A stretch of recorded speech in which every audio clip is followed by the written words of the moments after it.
If you were in D.C. today, you'd be forgiven if you mistook it for a national holiday. Packed bars hosted viewing parties of James Comey's 2+ hours of public testimony. It was before the Senate Intelligence Committee. We talked about Russia's interference in the 2016 election, his interactions with Donald Trump, his firing, and the stories which came out after. Although the law required no reason at all to fire an FBI director, the administration then chose to defame me and, more importantly, the FBI by saying that the organization was in disarray, that it was poorly led, that the workforce had lost confidence in its leader. Those were lies, plain and simple. And that was not the only time the L word came out of Comey's mouth. Here he is explaining why he started to record his meetings, or at least his recollections, after the fact. A combination of things. I think the circumstances, the subject matter, and the person I was interacting with. I was honestly concerned that he might lie about the nature of our meeting, and so I thought it really important to document.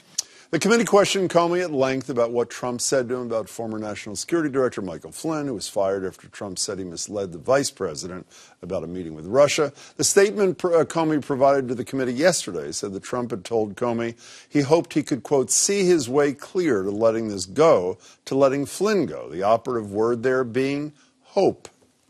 As you perceived it, while it was a request that you hoped you did away with it, you perceived it as an order, given his position, the setting, and the like, and some of the circumstances.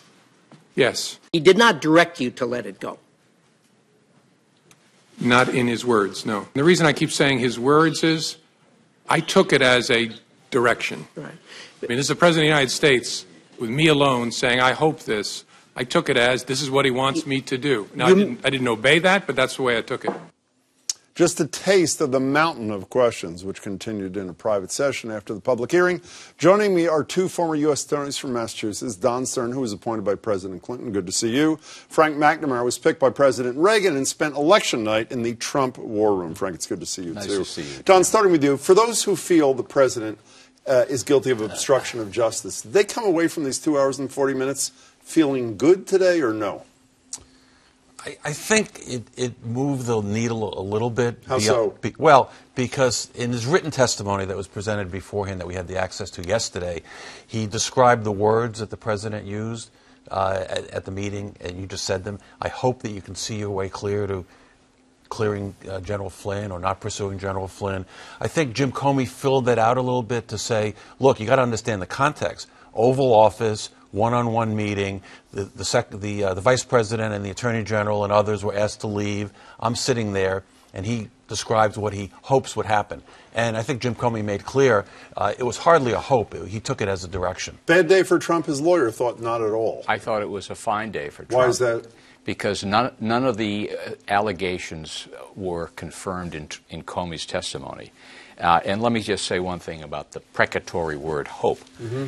If Director Comey is the mountain of integrity that he presents himself to be, then if he had an inkling that he was being rolled by the president in a one-on-one private meeting to obstruct an investigation, he should have sent that up the chain of command. Stop right there. How about that? I mean, that was one of the most regularly asked questions today.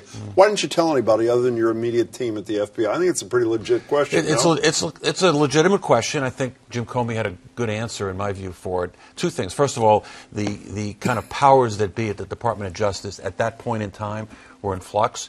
General Sessions was about to recuse himself because of the Russian connection. But he didn't know. I mean, Comey didn't know he was going to recuse himself. There's a little bit of hidden gem there. He said that Comey had access to certain information so that they understood that they expected that Sessions would recuse himself. But the other thing is, he didn't say, I'm never going to follow up on this. He did the memo, or memos, memorializing his conduct. And he said, I'm going to put it away and come back to it.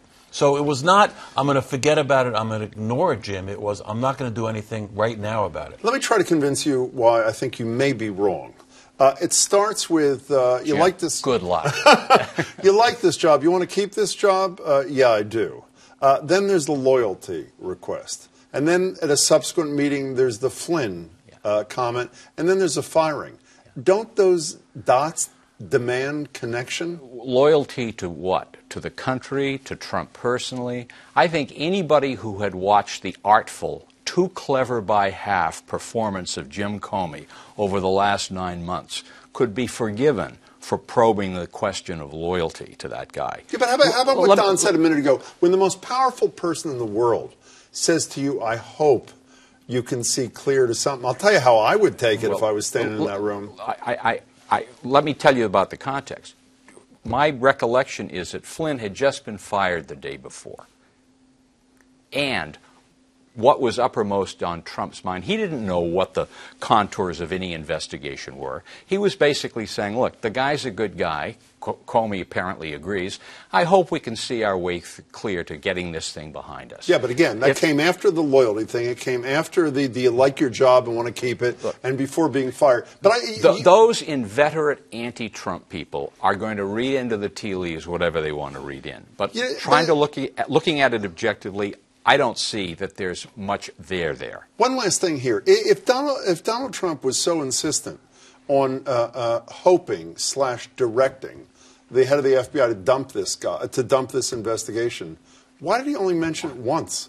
They had subsequent phone conversations. If this was so important to Donald Trump, and let's assume the most nefarious motive, because he thought he was, marbled into this whole Russia investigation, even though Comey was suggesting otherwise today.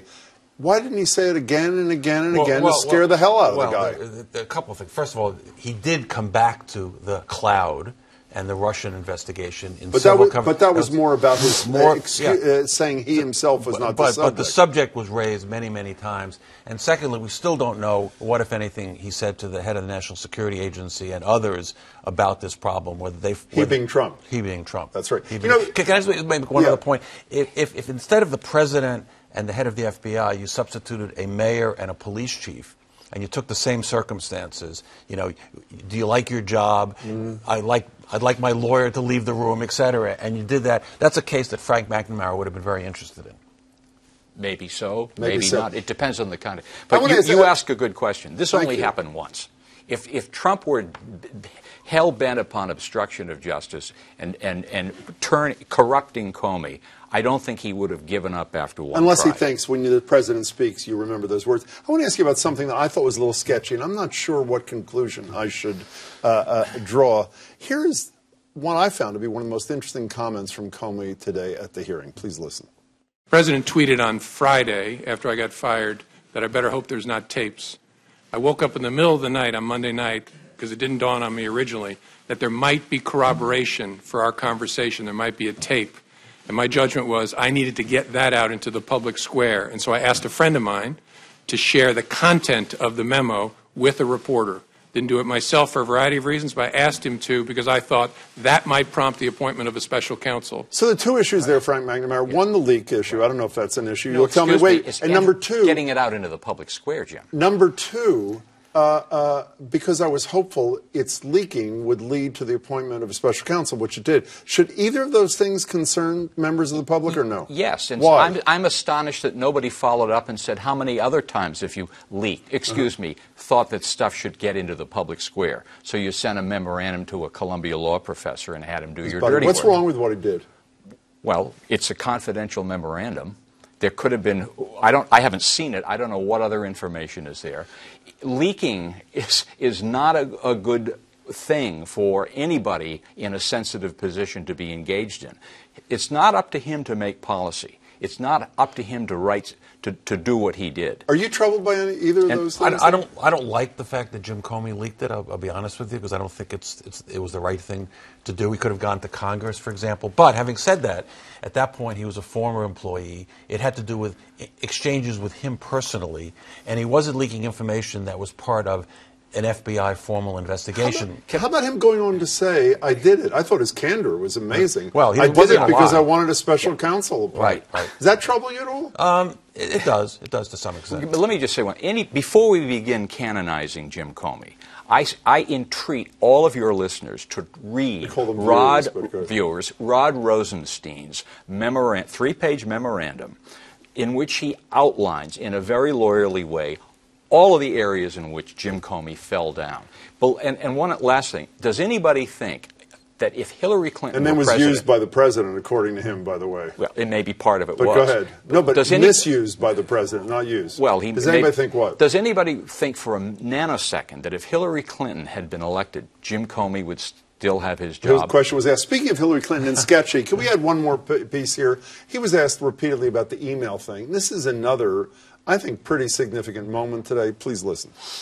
At one point, the Attorney General had directed me not to call it an investigation, but instead to call it a matter, which confused me and concerned me. But that was one of the bricks in the load that led me to conclude I have to step away from the department if we're to close this case credibly. That's almost like a campaign request. I mean, is it not? I mean, obviously, matter is far less serious than investigation. Does that bother you?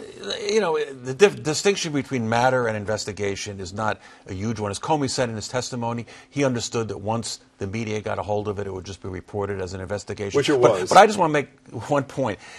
Trump and the campaign made an enormous deal out of the fact that President Clinton went on the plane with Loretta Lynch and interpreted that as obstruction of justice and interfering.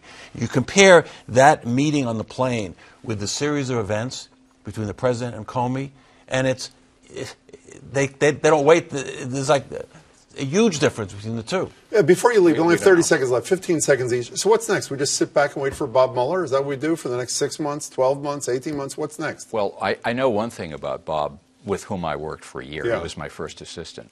Whatever one says about Bob, one can say this: there will be no leaks coming out of the investigation. 15 seconds out of you. Is that what we do? Sit, wait for Mueller? No, I think Congress will continue. One of the things that Comey did today, to some extent, he gave the Senate committee a roadmap for future witnesses, the former acting deputy director, the attorney general, other members of the Department of Justice, the FBI. I think we're going to see more witnesses. And by the way, that committee acted almost like grown-ups, which is a rarity, I should say, for Congress. They deserve praise. Don, good to see you. Thanks so much, Frank. You as well. Good to see you, Appreciate it. Thank you, gentlemen.